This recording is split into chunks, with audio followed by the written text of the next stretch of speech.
დაიწყეს ჩემი წამების პროცესი, მიყავდნენ წელის არეში, თავის არეში, თავზე მტუნავდნენ, რასაც ქვია იმართლა, ბოლომდე გამონადგურეს, ისე მირტყეს, რომ ცხვირი ჩამიტვრიეს, ლამების ძვალები ჩამიტვრიეს, დანი დამსერეს, გიორგი მუმლაძემ სამახსოვროთ უნდა დაგიტაო ჭრილობაო და აქ დანა გადამისვა მაჩეტე სტილის დანა, რომელიც ძალიან დიდად მაქვს აქ შრამი. ანდრია ხამაშურიძე მე-10 კლასის მოსწავლეა. 6 თვის წინ ის ეგრეთ წოდებული ფაშისტური დაჯგუფების მიერ გახდა სასტიკი ანგარიშსწორების სამიზნე. რო იყო 8 კაცი, 3-4 ტელეფონი იღებდა 5, ჩემი ღირსების შელახული ვიდეოებს აქტიურად იღებდა თითოეული მათგანი რა.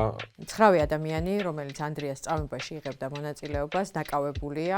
ჩემთვის ეს ადამიანები მნიშვნელოვანია, რომ წამით არ ეღირსოთ გარეთ გამოსვლის საშუალება. გასულ კვირაში კი შინაგან საქმეთა სამინისტრომ კიდევ 16 ადამიანი დააკავა. მათაც ბრალად ედებათ ფაშისტური ორგანიზაციის წევრობა და სხვადასხვა ადამიანის წამებაში მონაწილეობა. ეს 16 ადამიანი რო დააკავეს, მათი ტელეფონები შეხ ხო არ არის გახსნილი რაღაცა და რო გახსნიან და რო ნახავენ ამ ვიდეო მასალას, კიდე ხო აღმოჩნდება ბევრი ვიდეო მასალა, სადაც სხვა დასარალებულები ფიგურირებენ და ასე შემდეგ. ამ ინტერვიუში ანდრია ყვება იმ ამბავს, რომელიც მას თავს გადახდა და ასევე ჩვენ საუბრობთ იმაზე, როგორ იპოვა მან ძალა საჯაროდ ესაუბრა ამ ტრავმულ გამოცდილებაზე.